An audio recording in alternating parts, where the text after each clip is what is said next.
VIP রাস্তায় নিরাপত্তা নিশ্চিত করতে ট্রাফিক বিভাগের নিয়মিত রিক্সা ও অন্যান্য অবৈধ যান চলাচল নিয়ন্ত্রণে কাজ করে যাচ্ছেন।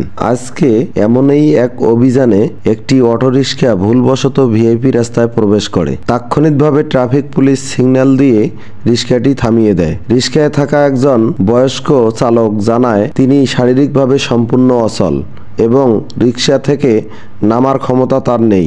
রিক্সা চালক কাঁপা কণ্ঠে বলেন, স্যার আমি গুরুতর অসুস্থ, মেরুদণ্ড বাঁকা, শরীরে নানা সমস্যা নিয়েই জীবনের তাগিদে রিক্সা চালাই। আমার 5টি সন্তান, যাদের মধ্যে দুজনেই হাফেজে কোরআন। ভুল করে ভিআইপি রাস্তায় উঠে পড়েছি, ভবিষ্যতে আর হবে না, আমার দয়া করুন। তার কথায় ও শারীরিক অবস্থায় উপস্থিত কর্মকর্তারা গভীরভাবে আবেগপ্রবৃত্ত হয়ে ওঠেন।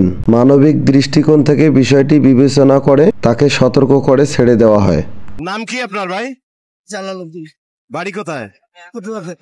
পটুয়াখালী কোন থানা? আপনি এই গাড়ি চালান কতদিন থেকে? 3 মাস। 3 মাস। ছেলে মেয়ে আছে? কয় বাচ্চা? মাশাআল্লাহ। ছেলে বড় না ছোট? দ্বিতীয়। বড় হয়ে গেছে। হাফেজ কয়টা হয়েছে? 2জন। মাশাআল্লাহ।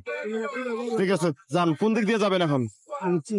এই রাস্তায় কখনো আসবেন না, মেন রাস্তায় কখনো আসবেন না। আপনি অসুস্থতার কারণে আজকে বিবেচনা করে ছেড়ে দেওয়া হলো। মেন রাস্তায় কখনো আপনি রিক্সা নিয়ে আসবেন না।